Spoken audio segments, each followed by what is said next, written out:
everyone's requested to please switch off your phones or put them on silent. Thanks.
Yeah, I know.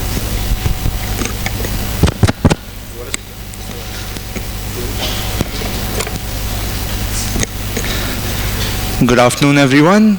Welcome to our first public policy lecture for this semester, our third overall. Today, we are very, very proud to have with us Mr. P. Sainath, journalist par excellence, Magsaysay Award winner, and by far one of the most important journalists and writers India has had the good fortune to have. The theme for the talk today will be rural distress and development, and if there's going to be a short Q&A session afterwards, we can ask him any questions related to or without any relation to the topic. With that, unless there's anything else. Yeah. Also, there's going to be an informal discussion afterwards where we can sit down with Sir, have an informal discussion about various topics. We're going to have some sort of a theme there, but everyone and anyone is invited to come, is welcome to come. We'll have that after lunch, and we'll inform you. With that, I think we'll start the lecture.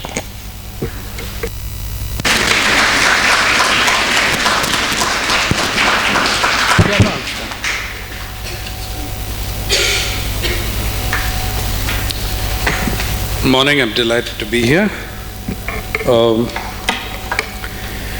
I think what I agreed that we would discuss here today is inequality and rural distress. And all over Maharashtra, this state, Telangana itself, is having what people describe as a drought, what I describe as a water crisis. It's because drought is really in the popular mind or in the media stereotype, drought refers to failure of rains. The point is this: you can have a great monsoon for the next 10 years and you still have a terrible water crisis. Okay? So it's not just about, drought is not equal to meteorological failure. There are such things as hydrological drought. There are such things as agricultural drought. There are at least 4 to 5 different things, and we're not here to discuss that, so I won't go into those. But a lot of what the water crisis is about inequality, unequal access to resources. And it is also about, actually, lifestyle has a lot to do with the present forms of water crisis that are showing up. Okay. And it is a reflection of inequality in general in India. In the last 15-20 years, it has grown faster than at any time in your history as an independent nation. Okay. My simple point is this, that you cannot sustain your democracy and you cannot sustain your society on these levels of inequality. As lawyers or budding lawyers, you need to know that in 1948, as Ambedkar completed the draft of the Constitution and handed it over to the incoming Constituent Assembly, he made what I consider and what I urge you to read, probably the greatest speech made on inequality in India, in any legislative body. And we'll come back to that towards the end of this discussion. But he said things then in 1948 that have come true with a vengeance in 2015. Incredibly perceptive analysis way back in 1948 of the kind of situation we were going to end up in because of inequality. As a few days ago, I was traveling on the road I spent much of my life traveling on the road, from Mumbai to Kolhapur via Pune. Okay. And actually I was going there for the Govind Pansare Memorial Lecture, which I did. Some of you have heard of Govind Pansare, one of the 3 rationalists who was murdered, shot dead by extremists and fundamentalists. On the road, especially on the Mumbai-Pune highway, you see not one, not two, but hundreds and hundreds of gigantic hoardings and advertisements in a state that claims to be experiencing its worst drought in 70 years. Worst drought, worse than 1972. I mean, this biggest, fastest, fattest, shortest, that's the sort of thing that makes news in the conventional news frameworks. What are these hundreds of advertisements about? They're about a particular kind of building and a particular kind of house or structures or villas that are coming up. Luxury villas and homes, yeah, that's passé. I mean, they've been coming now for 25 years, right? But there is a difference, and I'm going to show you some of these places, including one right in Mumbai. Bear in mind that this is a state claiming to have its greatest water crisis in 70 years. Yes, it does have its greatest water crisis, in my opinion, in 100 years. What are these houses and homes? What's so special about them? To me, they're a microcosm, a reflection, a capture of what we have made of ourselves as a society in the last 25 years of neoliberalism. These are multi-storied buildings, some of them 37, the highest of them, twin towers, 37 floors each. So 74 floors, and the builder's penthouse connects them, so it's 75. Even that's not special, been done before. What's special is that every single floor, absolutely every single floor, has its own private swimming pool. Let me give you a look at that.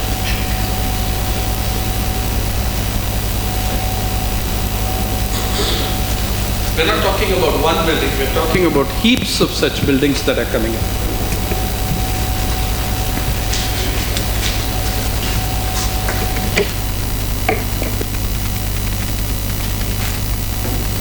Do you see that one?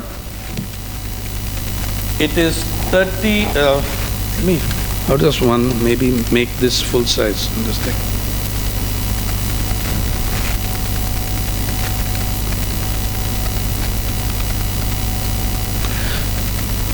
Every single floor has a balcony.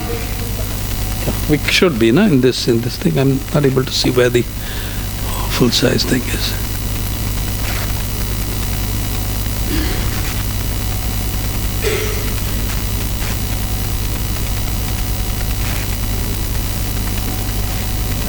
Yeah, there you are. This is coming up in Goregaon, Mumbai. We managed to stop it after I made a lot of noise about it, so it's stuck. But let me show you the whole thing, okay? It's The next one is here.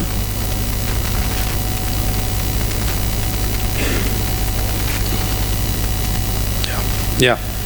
Now that's how it is. 37 floors each side, and the 75th swimming pool is in the builder's penthouse.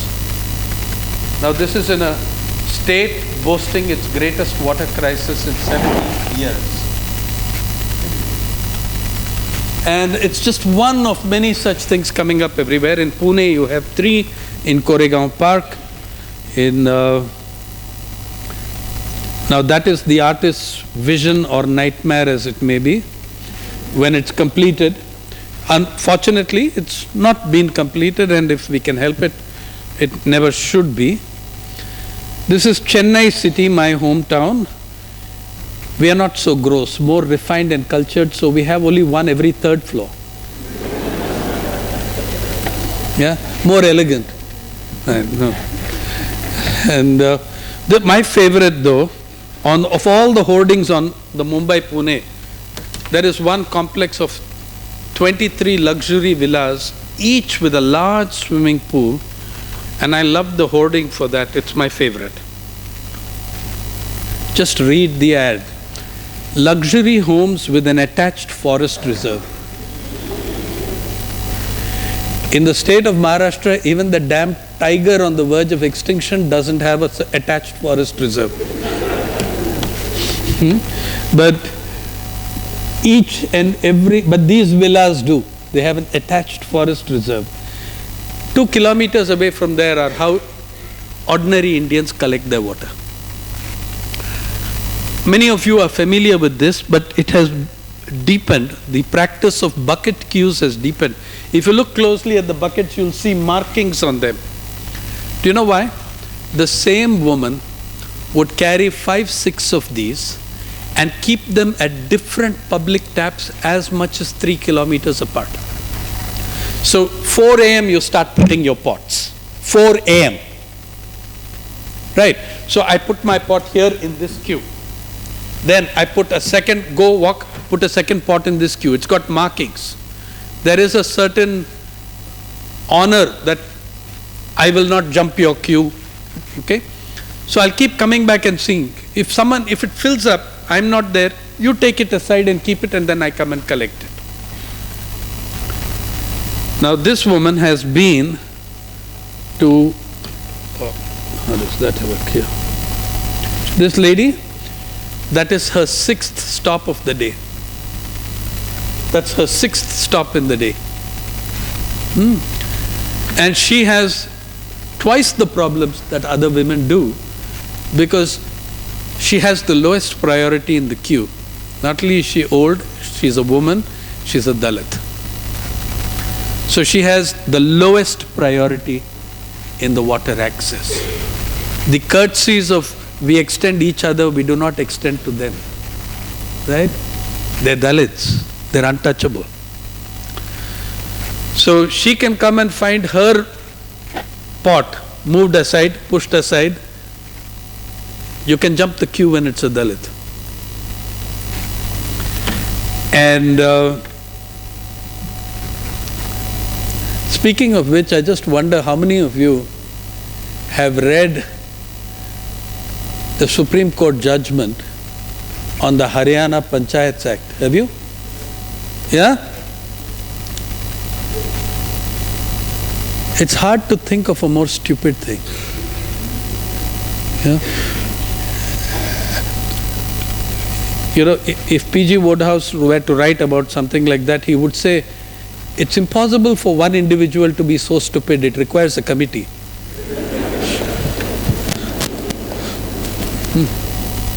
So there you are, she is with whole day. From March, you will see that every family in Marathwada, in Aurangabad, Osmanabad, in the villages particularly, one family member will stay at home, take a day off from work just for water collection. And it's not just her. We'll show you others. Now that's my friend Bharat Raut, a Dalit farmer in Osmanabad district. Those are 15-liter pots. Those are 15-liter pots that he's going to tie 4, if possible, 6 of them to his motorbike. From March, you will start seeing every single cycle, auto rickshaw, any vehicle on the road will be carrying pots. More often empty than full, but they're just searching for water. That's how it goes. In your state, the not so far off campus of Hyderabad Central University, I'm told, has truncated its 6-month semester to 4 months because of the water crisis. Okay? Now imagine what it is for ordinary people. These, by the way, are people working on the streets of Mumbai. They're all from Mehboob Nagar. You know what work they're doing? They're working inside one of the most sophisticated scientific facilities in the country, the Baba Atomic Research Center.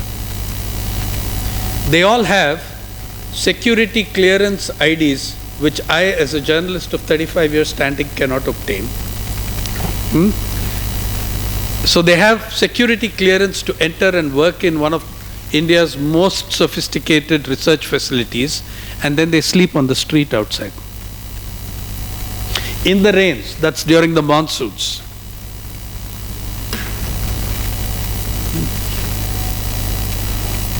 Now this is typical, Vidarbha.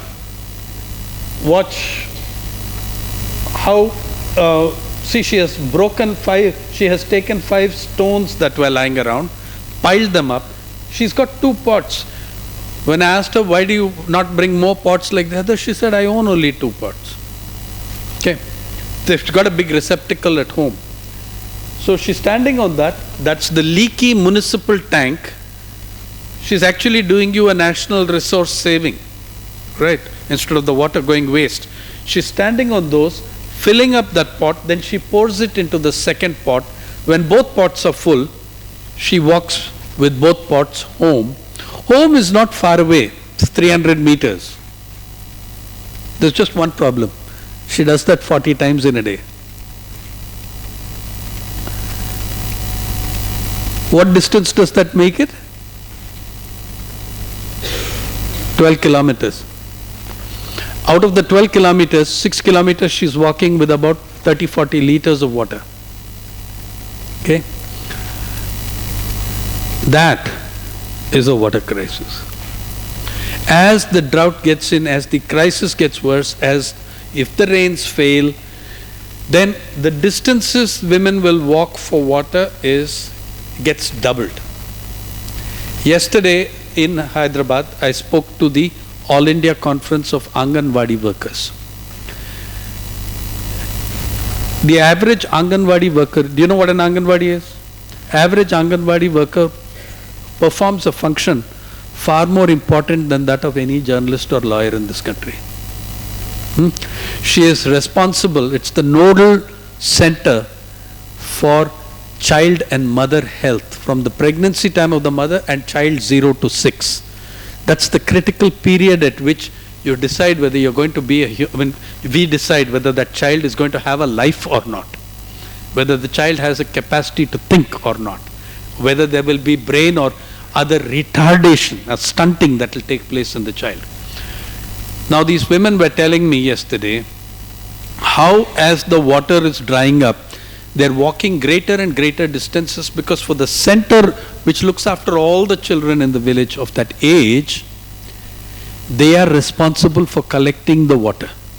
So there are tens of thousands of Anganwadi workers who are walking greater distances than her to fetch water every day. Guess what an Anganwadi worker earns full-time, and what a full-time Anganwadi helper earns, and what a midday meal worker who does all the cooking, serving and all that earns.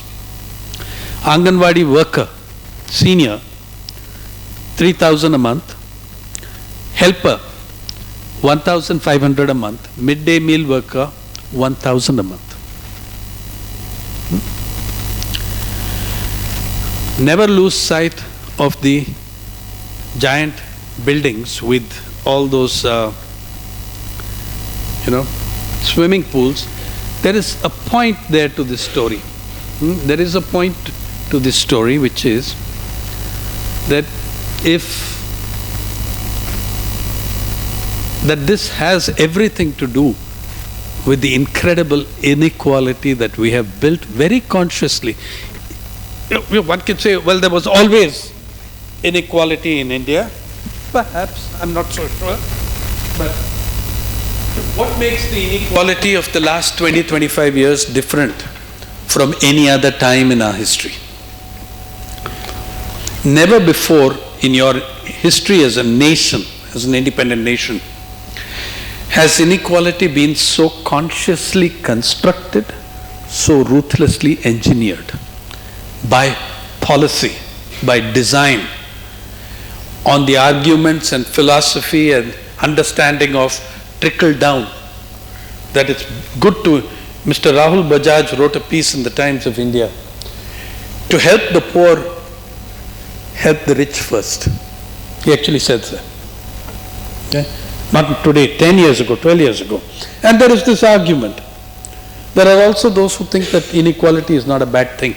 It encourages competitiveness. Just try being here for one day and see how much it increases your competitiveness and how much it reduces your life. Just this, a few months ago, in the last 12 months, we've gained access to a lot of data, official data, on earning, living standards in this country. One, you had the National Sample Survey Organization results that came out in December 2014, January 2015. The second, you had, look, it was really something yesterday, 700 women earning between 1,000, 1,500 and 3,000 rupees a month, working 12 hours, 15 hours, which includes 3-4 hours of fetching water to look after the country's future generation.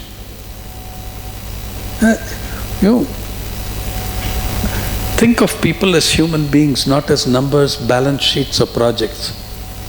Okay? And what does the data show us? The NSS data, and also last year we had this wonderful thing called the SECC. Any of you looked at it or heard of it? Socio-economic and caste census.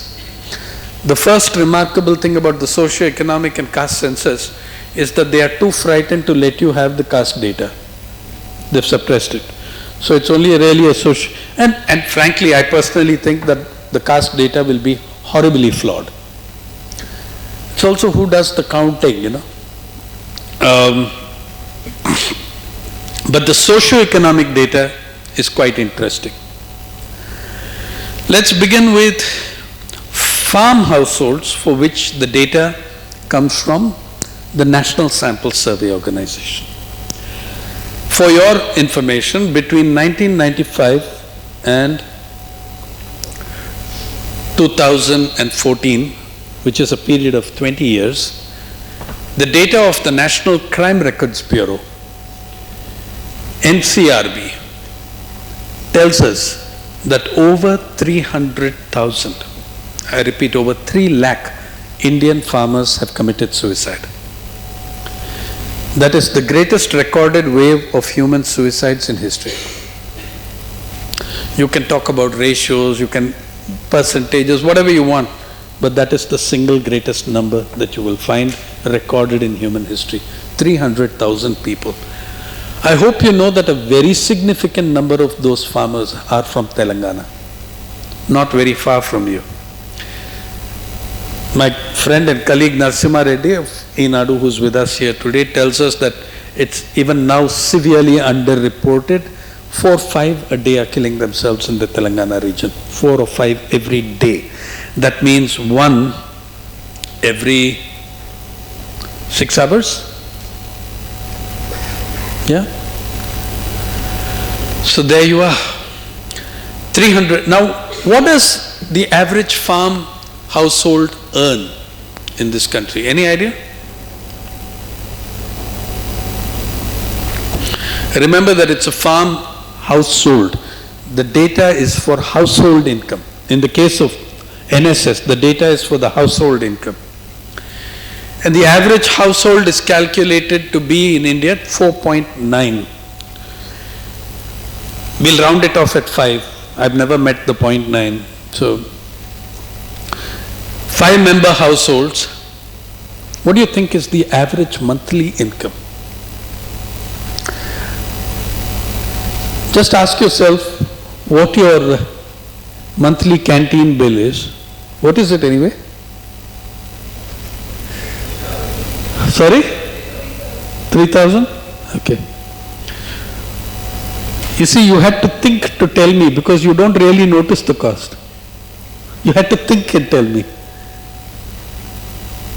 What is your monthly expenditure here? If you take the 1 year's expenditure and just calculate what you're spending in a month. That's just for a contrast that your average farm family, which puts the food on the nation's table,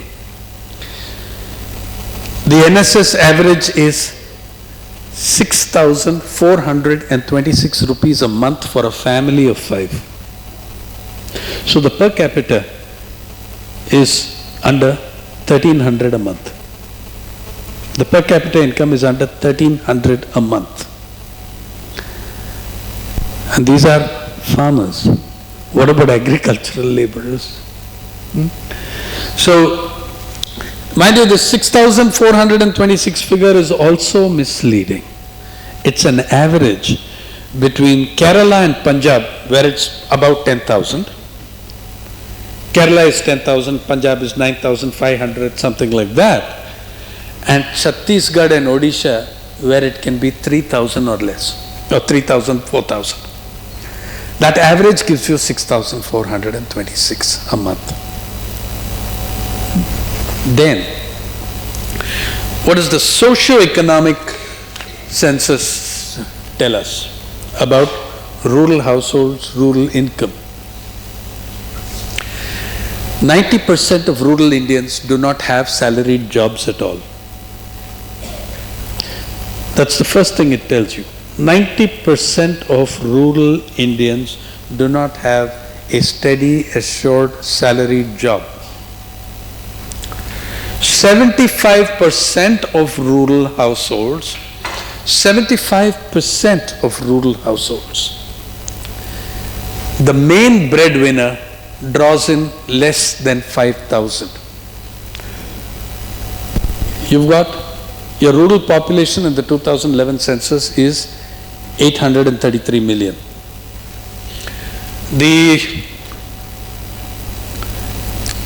In the 150 million households or whatever we're talking about, 75%, 3/4 of these households, the highest earning member draws less, pulls in less than 5,000. Suppose we say 10,000, then 90% of rural households, the highest earning member pulls in less than 10,000. Only 8% of households does the main earning member draw more than 10,000. Now all these figures become much worse if you apply them regionally and caste-wise. Now, if 75% of rural households, the main breadwinner draws in less than 5,000, that automatically crosses 80%, 85% for Dalit and Adivasi households. Automatically. In the rest of India, all India, 8% cross 10,000 for the main breadwinner. Main breadwinner. For Dalits and Adivasis is less than 4%. Half of what it is for the rest of the society. Now, so you have this unbelievable picture of deprivation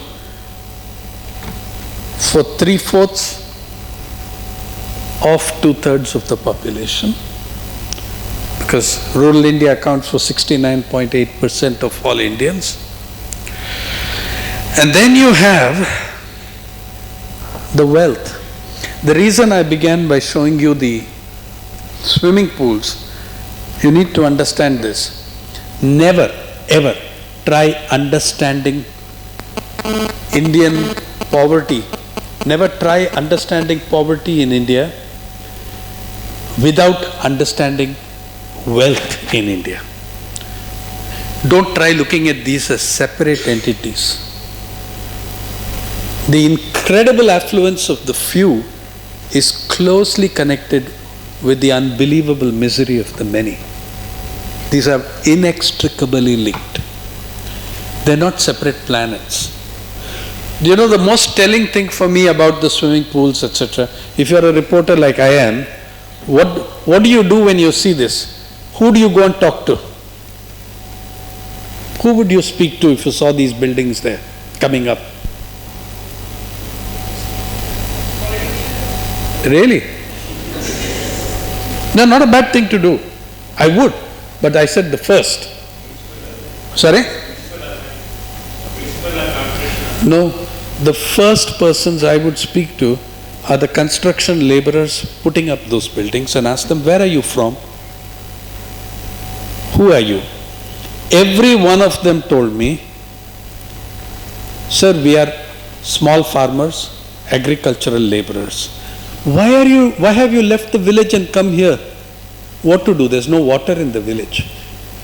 They abandon agriculture because there is no water in their village and they come to the cities to build our swimming pools. Do you understand? You can't de-link the wealth and the poverty. I showed you some people, very specifically I showed you a slide of people from Mehboob Nagar who are working in BARC. All of them are marginal farmers who have left Mehboob Nagar because there is no water. And they have a Telugu sense of humor. When I asked them, that was monsoon, right? So when I said, you left Mehboob Nagar and came to work in BARC and how are you now doing? They said, oh, now we have plenty of water all the time. They're sleeping in the rain. They're sleeping in the rain. And building the country's most sophisticated nuclear facilities and labs. Do not try delinking wealth and poverty. Do not try analytically compartmentalizing them. They have to be understood together and in linkage to each other. Okay? That is the only way. Any other way is dishonest and if not dishonest, naive. At the very best, naive and self-defeating analytically very inadequate. So that's one set of things. So you have people whose lives have been destroyed in the village, whose farming has gone, whose agriculture has gone, who are coming and building our swimming pools in the city. Now come back to the farmers. And on the one hand, you have this incredible picture of deprivation. Now let's look at the wealth. How many of you have heard of the 2015 report, multiple reports on inequality brought out on the basis of data of Credit Suisse? How many of you have heard of Credit Suisse? Yeah. What is Credit Suisse? It's a large multinational bank based out of Switzerland, of Swiss origin. Credit Suisse, like you and I might collect poverty data, they collect wealth data. Credit Suisse did an incredible 14-year gathering of data on wealth in across the world. There were countries, guess, there are countries which are more unequal than India, like South Africa. A couple of countries that are more unequal than India. I'm talking about big countries. But there is no country where inequality grew faster in 2000 to 2014. The Credit Suisse data has been analyzed by UNHDR, by Oxfam. Oxfam has a free to access report. You can Google it, download it and read it. You want to read the original Credit Suisse report, I think that is not free online, but it's been extensively reviewed and summarized and stuff, so you can see it. In all the countries of the world between 2014 and 2014, inequality has steadily risen, but in India it's risen faster and more dramatically. 1% of Indians, 1% of Indians, and this is a very misleading figure, as I will show you. The Credit Suisse data, another important thing, nobody has disputed the Credit Suisse data except to say that it understates the facts. Nobody has said it overstates. I mean, there are a couple of economists in Delhi who are stupid enough to do that. But but so far no one has done this.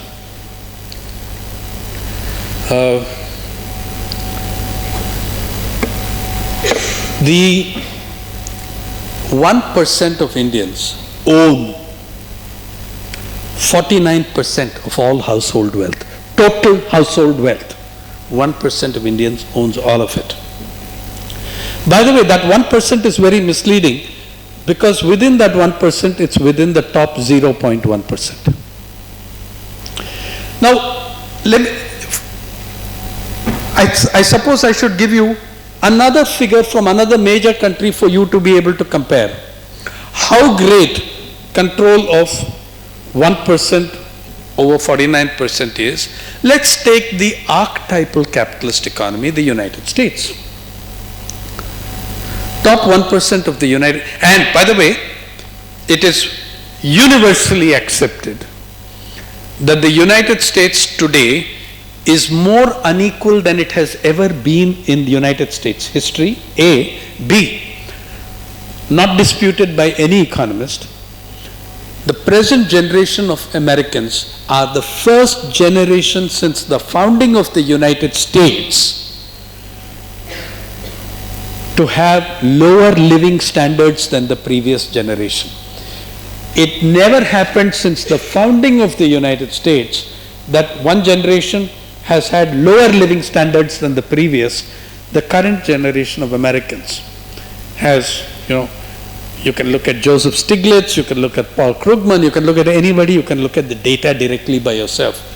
The first generation of Americans. So inequality, as the Nobel laureates, both Nobel laureates, Stiglitz and Krugman, especially Stiglitz in his brilliant book, The Price of Inequality, show you. Inequality is greater than it has ever been in the United States. And at the height of inequality in the United States, the top 1% controls 34% of all household wealth. In the United States, the top 1% controls 34% of all household wealth. In India, top 1% controls 49%. In year 2000, that was 28% in the United States and it was 26% in India. So the rate grew much more swiftly here than it did anywhere else. Now let's break it down further.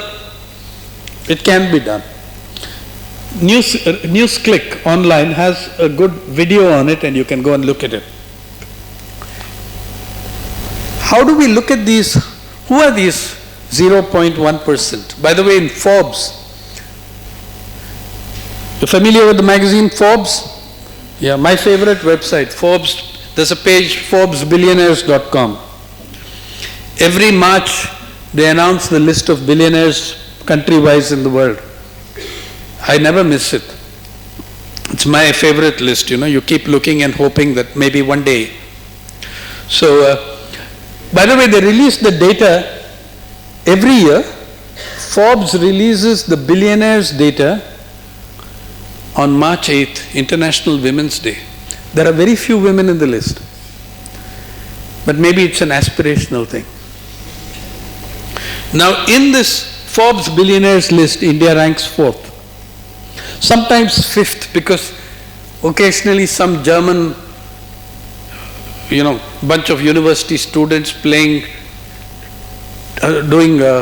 futures trading on the internet, they get rich for a while, and so then Germany edges ahead of us, and we are 5th in the dollar billionaires. We're not talking about rupee crorpatis. We're talking about US dollar billionaires. We are the 5th largest number of dollar billionaires in the world, but you can say 4th. Okay?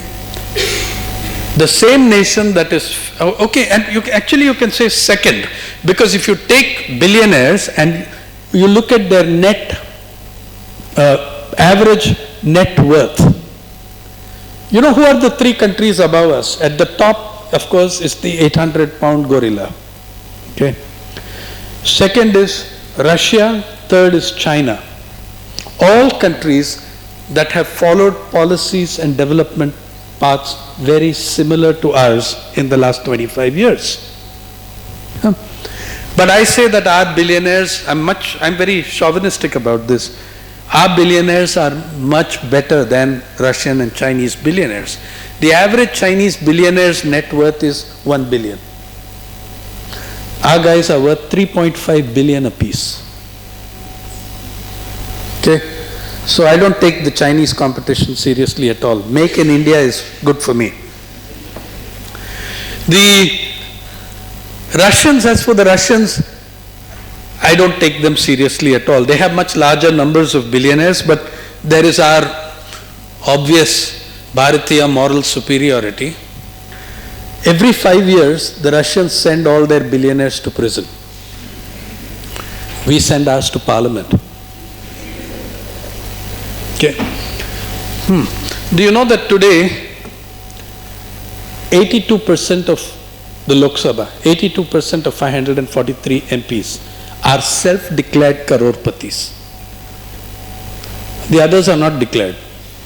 Okay, but that's because you sign an affidavit that is not you do not attach your income tax return to it. There is no legal requirement for you to attach your IT return to it. Something that I have been insisting on since 2004 when the affidavit came, that we ought, I just say that I'm worth so much. And people have used the law to show how ridiculous it is. One guy in Chennai, in Mylapore, went and filed deliberately that he was worth 20,000 crores, and then he submitted an affidavit to the election commissioner saying, take action, I have lied. The election commission has not touched it. It's in the law courts. It's in the Chennai High Court. He said, I have lied. I said 20,000 crores. I don't make 20,000 rupees a month. But, so you can do anything. But self-declared crorpatis is 82% of all MPs. Do you know how much it was in 2004? It was 32%. In 2009, it was 52%, 53%. Now it's 82%. No investment in the world gives you a return on that scale that you get out of that. Except, of course, if you are in the top 10 corporate houses of India, when you can get that money without making an investment. Yeah, because you're just being handed out public property every week for free. Right. So you have the Forbes list, October 20th, Forbes India 2014 declared that there were $100 billionaires. Some of them have taken a hit. They might have fallen to 85, 86 because of various currency issues and other problems and stock market collapse and stuff. But consider that 100 individuals preside over 12 to 15% of your gross domestic product. Okay? There's another way of looking at it. The Credit Suisse data, as I said, shows you 1% control 49% of all wealth. But you break it down to 0.1%. 100 Indians control more wealth than 810 million Indians. 810 is 2/3 of your population. 100 Indians control more wealth than 810 million. Let's break it down further. Of those 100, the top 15 control more wealth than 50% of your population. Now, I don't know about you guys. If you think that societies can sustain this kind of inequality, be my guest.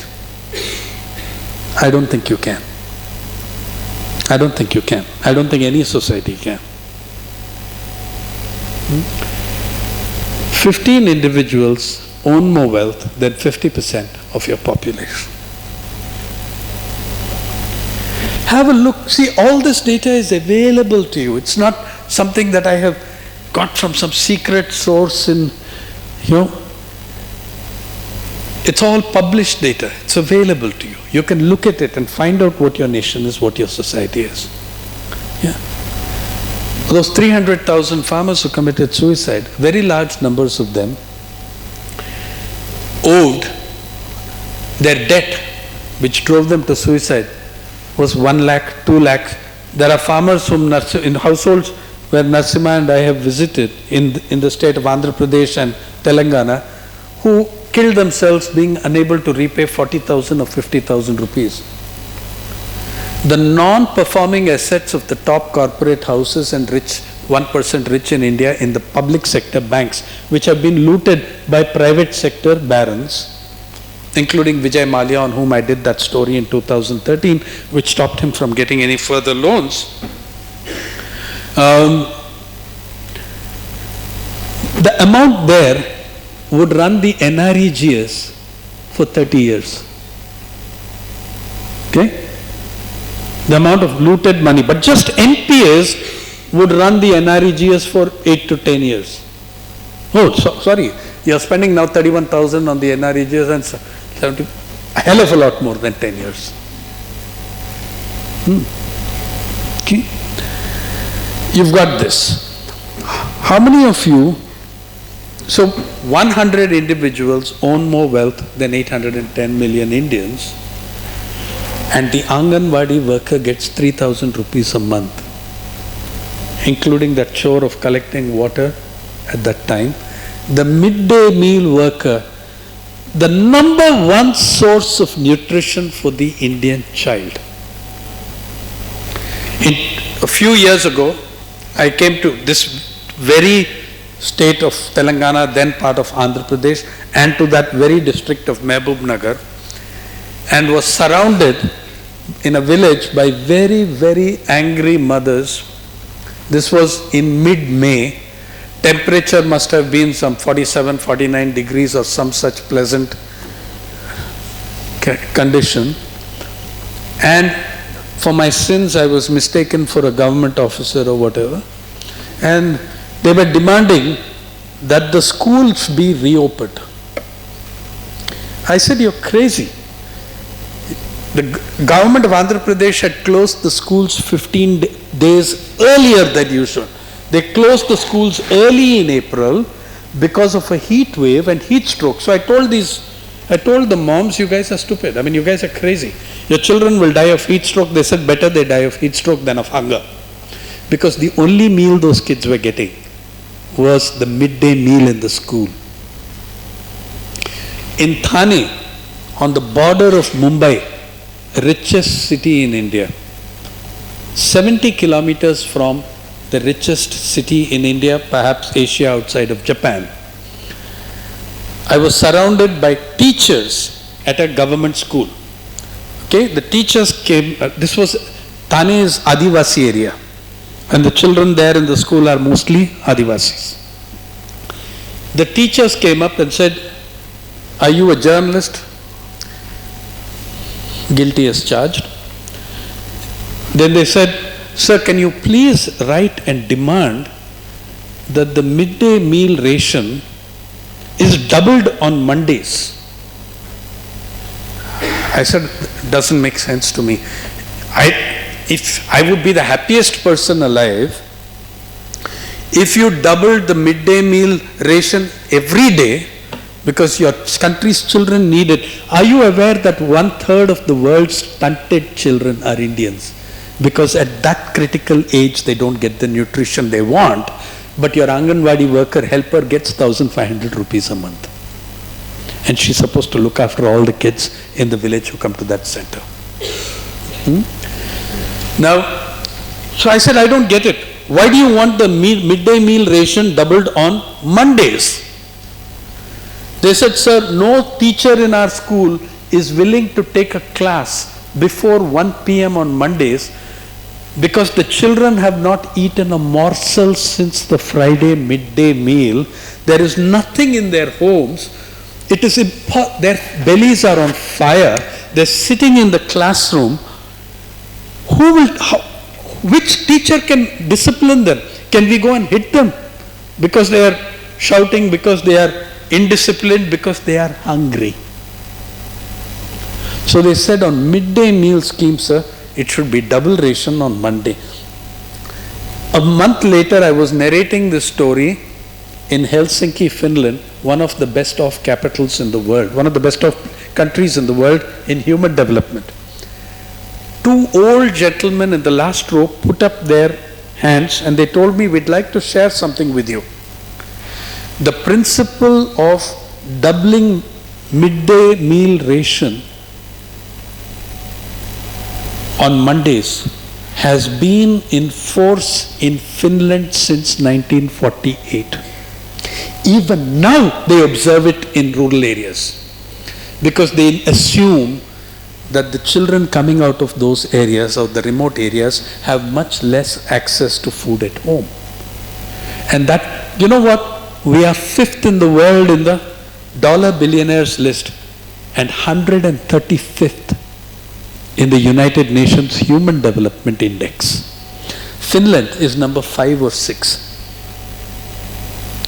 Do you know that we have more dollar billionaires than Finland, Norway, Denmark, Sweden, Iceland, all the Scandinavian and Nordic countries put together? We have 2.5 times the number of billionaires they do. They are permanently in the top 12 of the Human Development Index, and we are permanently in the bottom 50. In fact, in the 25 years that our number of billionaires went from 0 in 91 to 100 in 2014, our rank in the Human Development Index fell from 121 to 135. That's the face of our achievement that is the face of the achievement in the nature of wealth and the grabbing of wealth and resources that has occurred in the country. So you had, on the one hand, imagine, they said that we are not able to teach the children on Monday mornings. No classes are taken in that school before Monday morning. On the other hand, I get a lot of entertainment from surfing the websites of the elite schools in Delhi and Mumbai. Okay. From the 90s, this phenomenon began, from about 97, 98. The Goenka International School in Delhi, for instance, on its website, unfortunately they're very unsporting. After I write about it, they change it. Then, or they delete the page or whatever. So the Goenka International School had a thing: we'll make your children rounded global citizens. They seem to be making them rounded something. Anyway, then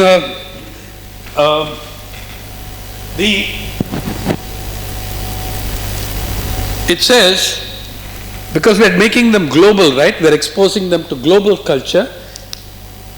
Every day of the week, a different cuisine is served in the canteen. One day Mexican, one day Thai, one day Chinese. They even accommodated one day Indian.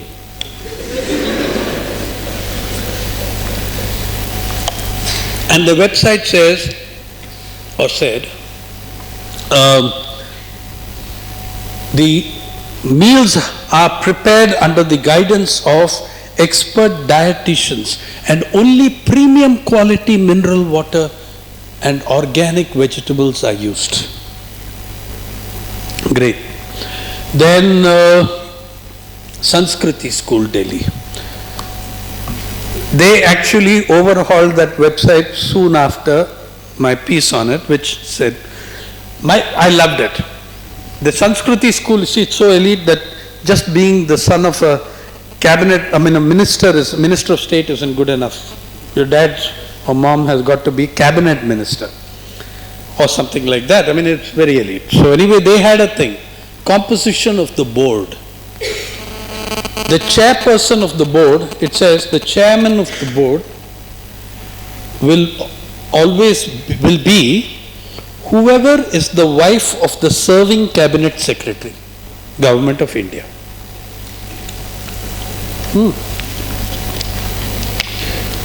The chairperson of the board is going to be whoever is the wife of the cabinet secretary, serving cabinet secretary of Government of India. So I wrote them a letter saying, this is very exciting, guys. I want to know what happens if the cabinet secretary is a woman. Okay, after all, you've had a president who's a woman, you've had Supreme Court judges who are women. Why not a cabinet secretary? So what happened? Will her husband become the chairperson of the board? Then 2 days, I didn't hear from them, but 2 weeks later that thing disappeared. But guess what, guys? I saved the page. We have the screenshot of it, so there's no doing away with any of this stuff, whether the Goenka school or this, all the stuff is saved. But my favorite in Amchi, Mumbai is the Bombay Scottish School, where on the worst intersection of traffic, you're allowed double parking and triple parking because everybody's dad and mom is somebody important. In 2005, there was see what happened? Remember that dollar billionaires came into India after dollar billionaires came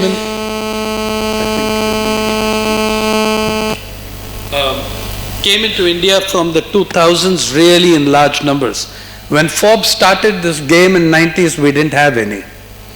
Now you can go back and look in 2005, 2006, there is some wonderful coverage by the Times of India.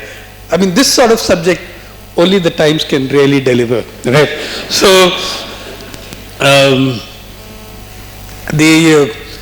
on what happened in the school.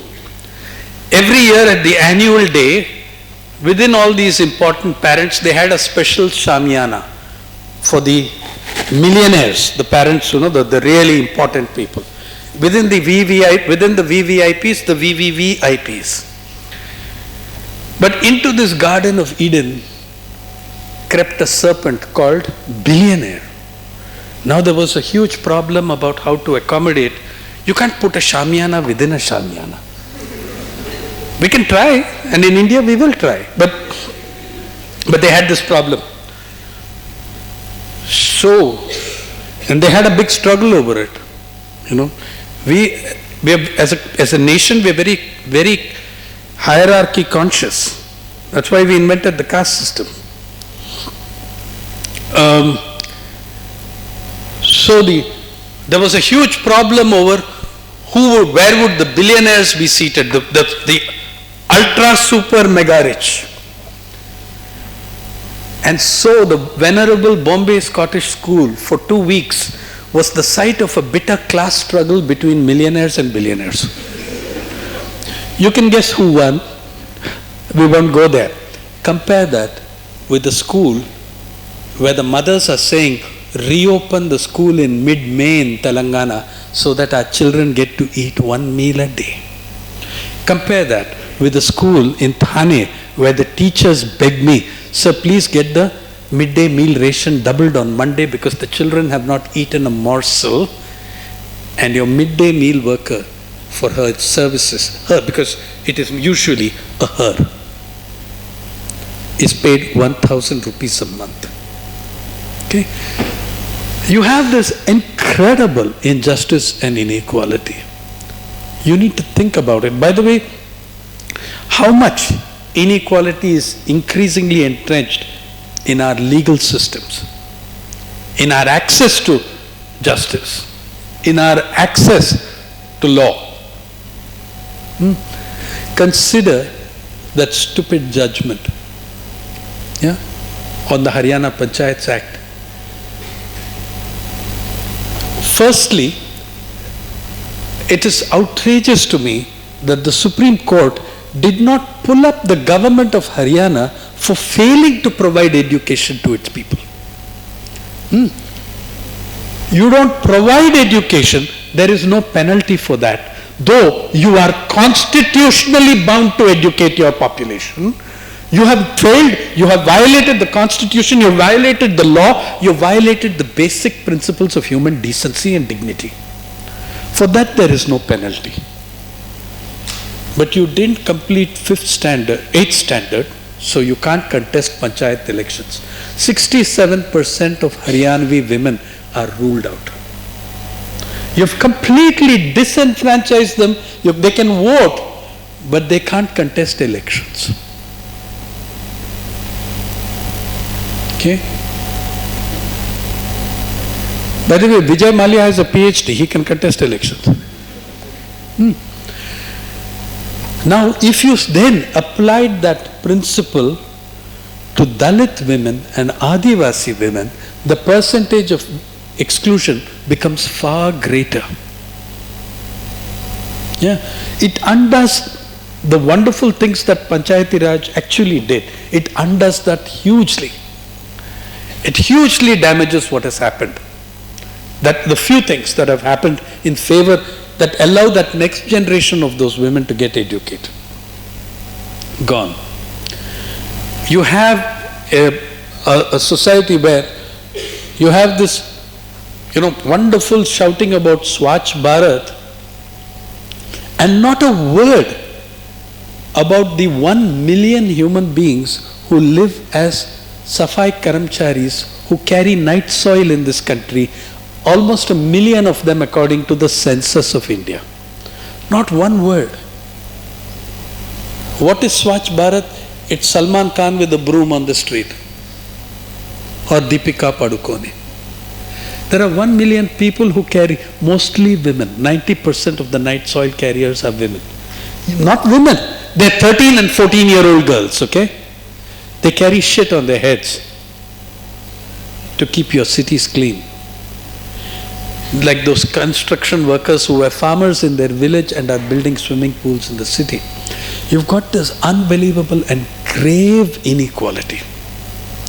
And you're living in, it happens in a context, it happens in a particular context. It happens in a context of the last 20-25 years. There are two, it's not just religious fundamentalism that rules this country. There is also a economic fundamentalism, a market fundamentalism. Irrationalism is not just the handiwork of Islamic or Hindu fundamentalists or Christian fundamentalists. It's also there. In the one gang asks you to, one gang demands your irrational obedience in the name of God, the other gang demands it in the name of the market. You are human beings. The outcomes of what goes on is not by some invisible agency called, the invisible hand of the market is actually a very identifiable bunch of grubby paws. It's very easy to identify them.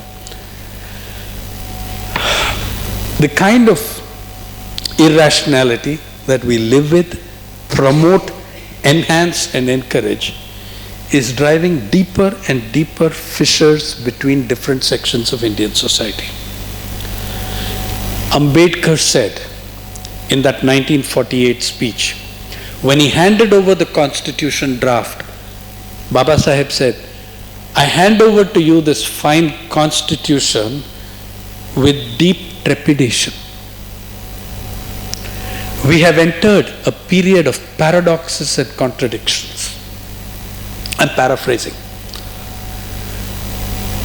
Today, we have built ourselves a fine political democracy. In politics, there is equality, but in society and in economics, there is no equality. The tension between the lack of equality in society and economics and politics and the equality in politics will blow apart the edifice of our democracy. Many years before Ambedkar, Justice Louis Brandeis, after whom the university, the Brandeis University is named, heard a petition from the richest men of the United States. They were all men. They approached, what was the petition? It called for abolition of income tax on the ground that income tax was unconstitutional, since there was no provision or mention of it in the Constitution. They brought the best, of course they brought the best lawyers, right? So the greatest lawyers always argued for them. By the way, 3 sets of people are terribly culpable in what's going on. Economists, lawyers and journalists. And media, not journalists. Media structures. Those of you who may know of Shakespeare, who may have read some Shakespeare and read Richard VI, when there is a great peasant uprising in Britain, one of the main characters of the uprising had a memorable quote. Go and look it up. Dirk the butcher, yes. What did he say? He said, "First we shall kill all the lawyers." That was the target of the peasant uprising, okay? Because the measurement and recording of land, when people were declared free men, then the state, the nobility, the barons used the law courts to retrieve the land of the free peasant. And guess who did that dirty job? You did. So Dirk the butcher says in the play, in Shakespeare, "First we shall kill all the lawyers." Today I think it would be the economists. But anyway, but you're in line. Get in the queue. Okay? So Brandeis listened to the petition for the abolition of income tax. And in his judgment, he threw it out. In his comments, he gave one memorable line. He said, "Gentlemen, you can either have democracy or you can have great concentration of wealth. You cannot have both." Thank you very much.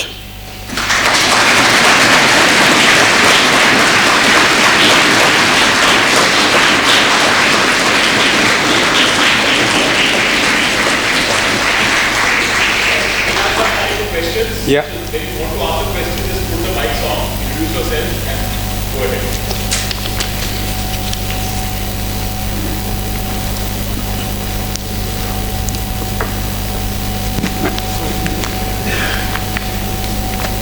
Can I have a piece of paper so that I can take some questions? Yeah.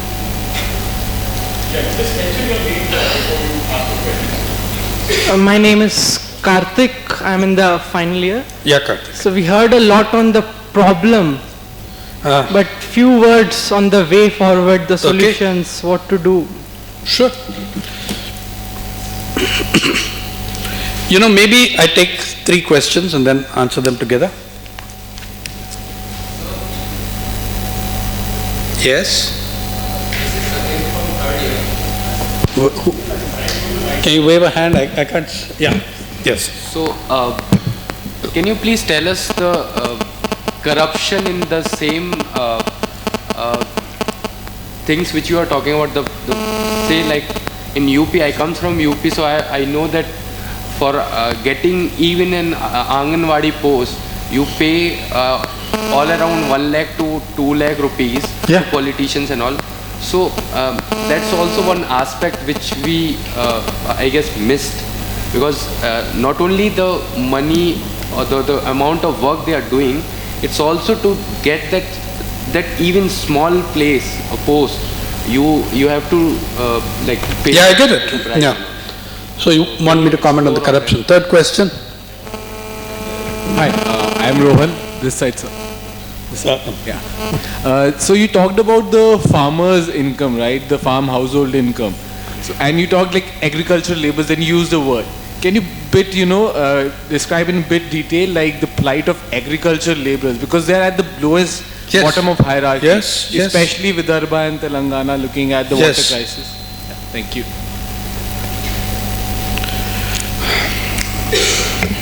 Let me begin with the last one. See, the agricultural labor, I interact all the time with agricultural labor. They are, as you say, at the bottom rung of the agrarian structures and systems. They are not the ones who are committing suicide in large numbers, it's landed farmers. Agricultural laborers have lived with adversity much longer, 200 odd years. And if you take, say, the case of what has been happening in the last 20 years, many farmers are falling off the pedestal of farmers and becoming agricultural laborers. Andhra Pradesh is the very good example. Unified state of Andhra Pradesh, Narasimha, 1.3 million fall in the state, unified state of Andhra and Telangana. The 2013 census shows us, 2011 census shows us, agriculture data of the census came out in mid-2013. Number of farmers has fallen by 1.3 million in the composite state. Number of agricultural laborers has risen by 3.4 million. The only possible explanation you have for that is that millions of farmers are falling into the ranks of the agrarian underclass. There is that. Second, in fact, last year or the year before last, I addressed the All India Agricultural Laborers Conference in Telangana, in the state, in the area of, it had not yet become a separate state. The understanding of the unified organizations of agricultural laborers is that our class should not exist. We should be farmers. We should be landed. Okay? They say that part of our task is to see that we don't exist. Because the misery of that class is something else. So, all over the country, there has been a rise in the agricultural laborers columns. Do you know, farmers have reduced by 15 million since 1991. That means people are losing status of farmers or leaving farming, whatever may be the case, at the rate of more than 2,000 per day. Between 91 and 2001 census, it was 7.2 million dropouts. Between 2001 census and 2011 census, it went up to 7.7 million. So, in fact, that's why, and many people don't understand this, the farm suicide numbers, the intensity is increasing even if the numbers fall, because it's happening on a shrinking population base. Okay? If 10 farmers kill themselves on a population of 100, but 8 farmers kill themselves on a population base of 50, 8 is worse than 10. Correct? That way. So the agricultural laborers have, one, their life is complete insecurity. Okay? They are the hard core of the Indian poor. We have a very outdated figure on composition of the Indian nation from the Planning Commission, and I would say the figures have changed, because it said if you take the Indian poor, 45% of them are small and marginal farmers, 40% of them are agricultural laborers, but this is a early 1990 figure. I believe that has more than reversed. I believe that the percentage of landless workers and landless agriculturists is far higher than the second, the number of another class who are almost as badly off, not quite as, but terrible, is tenant farmers. Many of the suicides in this state and in Andhra Pradesh are of tenant farmers. You know how the government of India is manipulating the farm suicide statistics? By breaking up the NCRB farmers category into farmers, agricultural laborers, tenant farmers. You know what will happen? All the tenant farmers who commit suicide will be recorded as agricultural laborers, because there is no document in tenancy in India. How many tenant farmers have a patta or a document saying I am a tenant farmer? the state has a law. Actually, because of the Kisan Sabha of Andhra Pradesh, in 2011, Andhra Pradesh passed a Tenant Farmer ID Act, Identification Act. You know how many people have received cards under that? 3% of tenant farmers. 3%. 97% are still unrecorded. So when you die, sorry, not you, but the tenant farmer kills himself, the policeman will say no patta, no nothing, record him as an agricultural laborer. So the ridiculous figure of Government of India is in 2014, more agricultural laborers committed suicide than farmers. It has never been the case in history. Agricultural laborers, one thing that happened in their favor, one thing that happened in favor of the marginal farmer and agricultural laborers is being swiftly destroyed by this government. The National Rural Employment Guarantee Scheme. Okay? I think the NREGS is a very limited, truncated, poorly designed scheme, but it is still the lifeline in the crisis periods. Okay? I was in Tripura talking to NREGS where agricultural laborers have benefited the maximum. That is the one state where everyone who wanted 100 days of work got 100 days fully. And they were furious because the government of India, by the way, Tripura tops the list of NREGS performers for 7 years. Government of India cut Tripura's allocations by 53%. Guess whose allocations they doubled by about the same percentage? Gujarat, where the work is done by machines. Okay. One of the things that happened, by the way, in the Tripura, one of very, very angry Adivasi woman, young widow, 3 children, agricultural laborer, doing NREGS work. I was trying to interview them as a group and she kept saying, I want to ask you a question. And I said, please. She said in Kokborok, which is the language of the majority tribe in Tripura.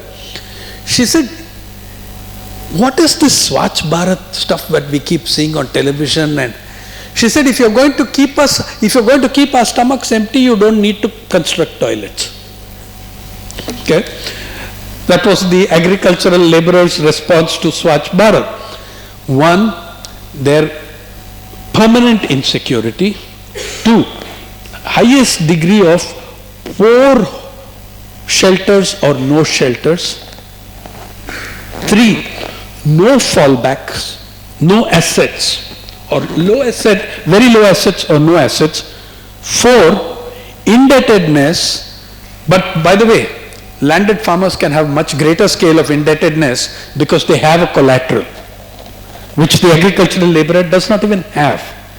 So, low or no access to credit, high debt, and very few options. That was and unbelievably crushed by rising prices. This is the agricultural laborer, and whose numbers are growing as more and more farmers are squeezed out of it. The first question, okay, we'll come to that. We'll go backwards.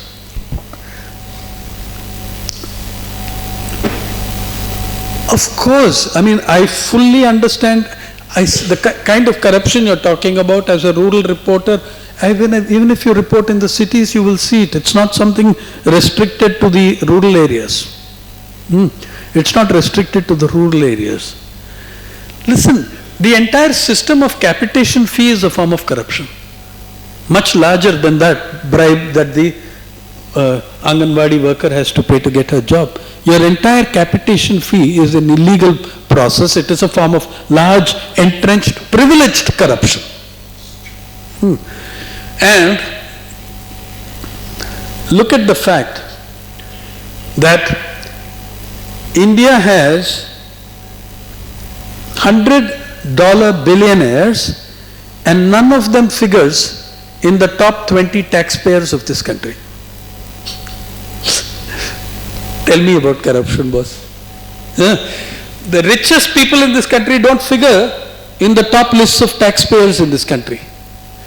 We love it when we get the names of the film stars who haven't paid. Okay. By the way, the Indian rich are doing very quietly what the American rich have just begun to do, and implicated in this is the class known as lawyers. You know what they do? The American rich, the New York Times had a very detailed article. They have evolved a private taxation system. Government says you owe 1,000 crores. I go to court. Then we do an arbitration and you settle 300 crores to be restructured, 700 crores written off. So, do you know that the top 8 corporations of America paid almost zero taxes for 10 years? Google, Apple, Facebook, none of them pay taxes. They pay much lower taxes than the average citizen. Salaried class here pays taxes because you have TDS. Yeah. Do you think Vijay Mallya, when did he last pay his taxes? He'll say taxes, what does that mean? Yeah. Now, the corruption that comes out, there are different kinds of corruption. There is the individual petty corruption of the railway clerk when you go at any station, that 50 rupiah to grease your ticket, get you the ticket on the day, particular train you want. That is one level of corruption. It's extremely widespread. As you go up the social ladder and up the economic ladder, the kinds of corruption get legitimized, legalized, like lobbying in the United States, which is also going to emerge here, on its way here, right? So, an absolutely corrupt business, lobbying, but it is legal and organized in the United States. Now, big oil, big auto industry, they spend hundreds of millions of dollars on lobbying, right? So do they here. I hope you know that a month ago, Indian Express published the presentation of the vice president of SR Group of Industries, explaining what they should spend money on, cultivating journalists, politicians, children of politicians, this sort of a thing. Okay. Also, in India there has been a different kind of convergence. Don't just say, you know, this politician thing is pretty faceless. Which politicians? Which class? Which kind of politicians? There has been a convergence, not a technological one. Look at the media, politics, big business convergence. The media today are big business. The biggest media owner in the country is Mukesh Ambani, who owns Network 18. Okay? Network 18. Your great ETV is not owned by Enadu. Only the Telugu channels are owned by Enadu. All the other 19 regional channels are owned by Network 18. They bought it from him. And who owns Network 18? Mukesh Bhai. They are the biggest group in the country. Okay. Now, they give jobs to anchors, etc., who are the sons and daughters of secretaries of government. You'll find lots of people in the television channels whose daddy is foreign secretary or home secretary or something like that. Then, politicians have become so rich in the process of the looting of the last 20 years, they've gone into business, like the Marans. Media has gone into politics, like the Marans, like the Akalis, like the Badals, PTV. Okay, so big business has entered media in a very big way. Big media, which is already big business, has entered politics in a big way. Political forces have entered both in a big way. So large political families have become very large businessmen, like the Badals or the Marans. Very large political families have become huge media owners, like the Rajshekhar Reddys and the Badals and others. They become huge media property owners. You've had a convergence of 3 very, very, very important structures in the Indian Republic. So my thing to you is that there is also the structural corruption, and that you cannot tinker with by merely passing laws. That you've got to radically transform the structures that produce that corruption. And third, the problems and the ways forward. You know, there are two problems with this idea of a problem. You know, everywhere I go, people tell me this, okay? It's very good, you told us about the problem, but what is... Actually, I don't think we have discussed the problem enough. I'll come to solutions, but I'm saying this idea that, you know, we have a project or a blueprint, problem identified, will solve problem. You're dealing with human beings, you're dealing with complex societies and structures. Do we really understand the problem? Do we? I don't claim to have a total understanding of the mega problems of Indian society. I have some understanding. I'm saying the first step for any solution is to face the problem, not run away from it. And sometimes I think we run away from it by saying, let's focus on the solution. No, let's focus on the problem. The solution will come from understanding and dissecting. And I understand the motive with which you ask me. People ask me that all the time because, you know, it's all bad news. Tell us something optimistic. Well, I'll tell you two things. There are two kinds of ways of evading reality. One is called fake optimism. Fake optimism is economy is growing at 10%, zero unemployment in 5 years. Incredible. The cynical pessimism is kuch sudhrega nahi, nothing's going to change. You know, both have the same result. Kuch sudhrega nahi to मैं क्या करूं? I don't have to do anything. Why should I do anything when nothing is going to change? And fake optimism, if everything is so wonderful, why do I need to do anything? Both result in us absolving ourselves of our personal culpability. Both result in ourselves absolving ourselves of the need to do anything by ourselves. But you know what? Between fake optimism and cynical pessimism is a territory called hope. I live there. Okay? And is there hope? There's plenty. There is hope. And, you know, I saw on the doors of your building as I came in, I saw the preamble of the Constitution. Did you also have the directive principles out there? No. I would say, I would give precedence to the directive principles of state policy over the preamble of the Constitution. One of the unique things about the Indian Constitution, constitutions tell you do's and don'ts, usually don'ts. Constitutions tell you the frameworks within which laws may be devised or, you know, formulated. Very few constitutions tell you not just of what is and what cannot be, but also tell you what should be. Very few give you that vision of what that society should be. I'm not saying that I want every directive principle, but there are 5 or 6, let alone democracy and let alone advanced societies and stuff like that. There are 5 or 6 which are central to us being human beings, okay? Just human beings. The right to work, the right to shelter, the right to nutrition, the right to food.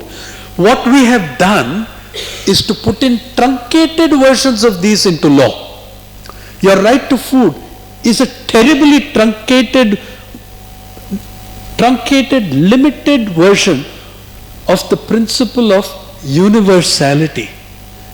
The Constitution does not give you your rights. It gives you your rights on the basis of your citizenship, if anything. It does not give you the basis of, you know, whether you are BPL or APL. It doesn't give you rights on that basis.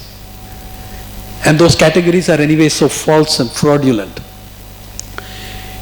I think And also, I think that the directive principles of state policy can be a much larger unifying document than the manifestos of individual political parties. We can all agree on this is the minimum for our children. I'm talking about minimums. My demands are very modest. I'm asking that you implement my constitution on the directive principles of state policy. There is something very noble in that chapter.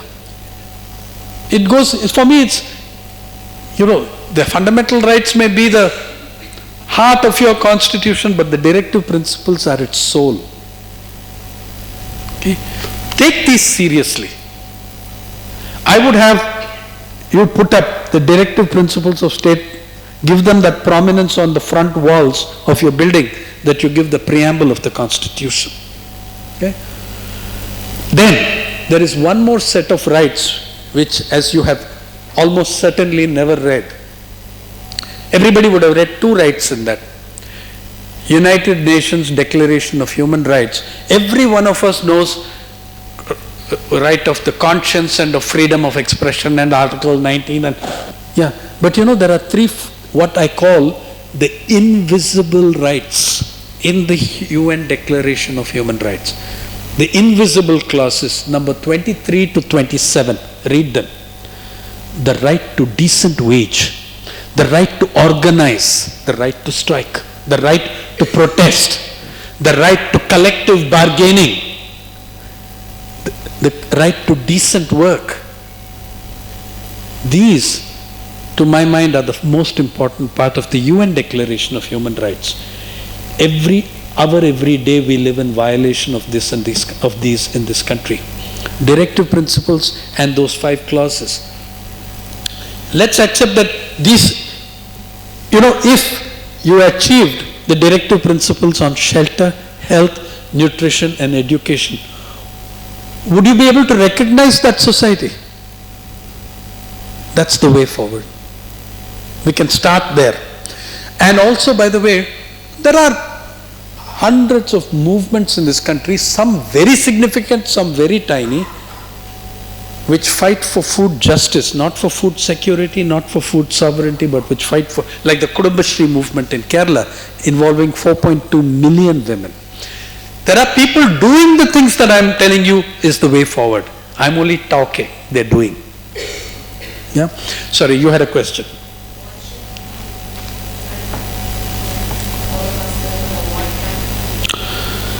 In this country, it's a question of when do we start. There's tons you can do. I'm saying first and foremost, the first thing is that you educate yourselves on your society. See, one of the things that made Gandhi and Ambedkar different from all other, that made them that cut above everybody else, they were ruthless in talking about the failures of their society. To me, it means that they really loved their country.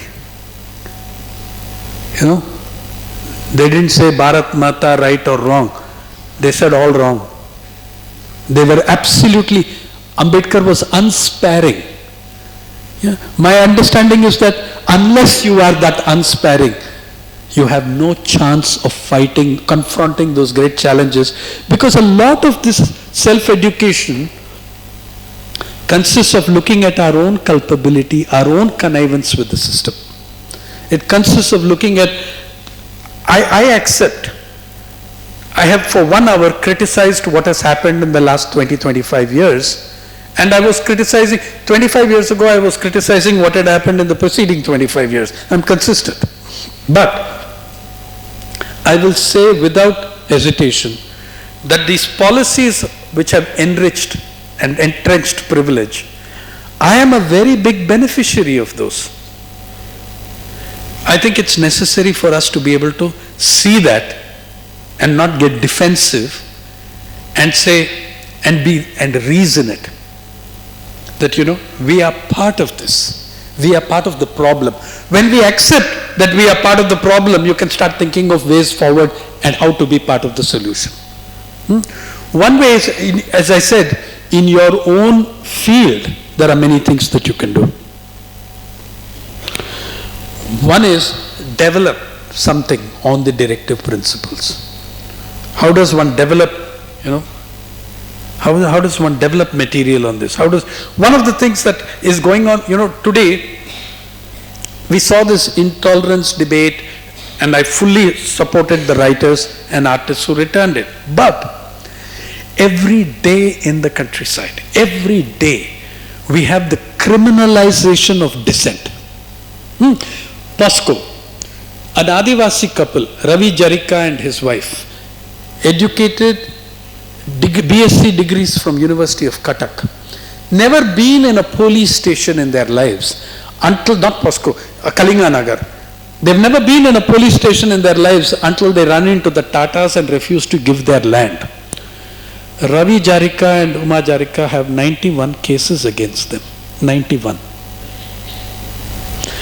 Okay? They can't go anywhere, they can't do anything. Every day they report to the police station, to the courts. They're paralyzed.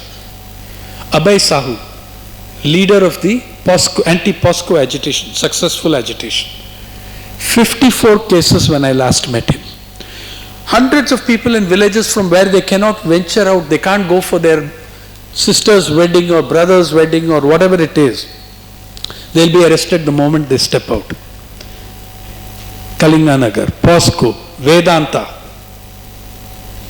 Oh yes, let me tell you, I started with Anganwadis. Vedanta, one of the most polluting miners in the world, wanted to take over Niyamgiri, the sacred ground of the Kond Adivasis, Dongriya Kond Adivasis of Odisha in Kalahandi. The Adivasis fought them off, defeated them physically and in the law courts. Finally, the Supreme Court ruled in favor, though I think on very wrong grounds. They ruled in favor saying on religious grounds. I'm glad the Adivasis won, but I do not think that should have been the ground of their victory. It is their land, it is their home, it is their farms, their forests. Anyway, the same Vedanta, do you know what this government of India is doing?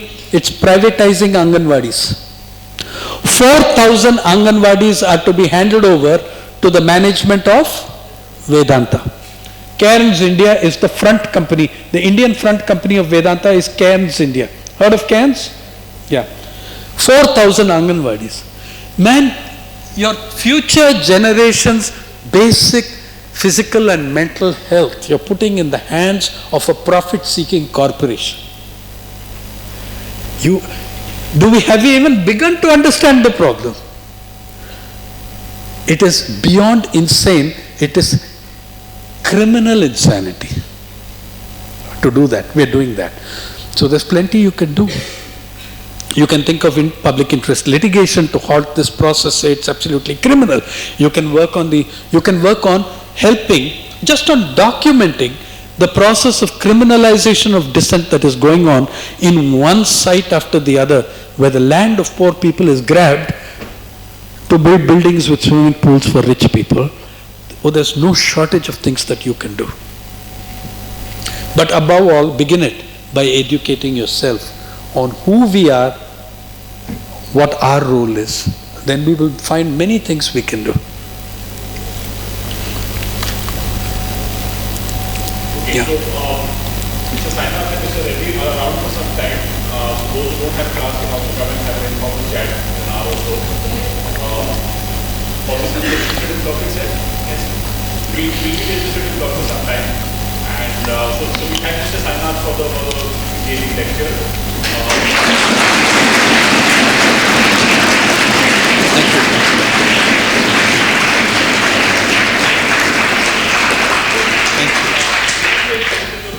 Justice seriously in our curriculum, but obviously the question of complicity with capitality and loyal aspirations are all major questions for us. But certainly, the facts per se from macros can also help, and I'm sure there are other competing views as well, with which people may have been a bit hesitant. Oh, please, I mean, welcome. I mean, all competing views are, those are actually the dominant views in society today, you know. We hope that we can have a engagement Yeah. with these questions, and I thank you all for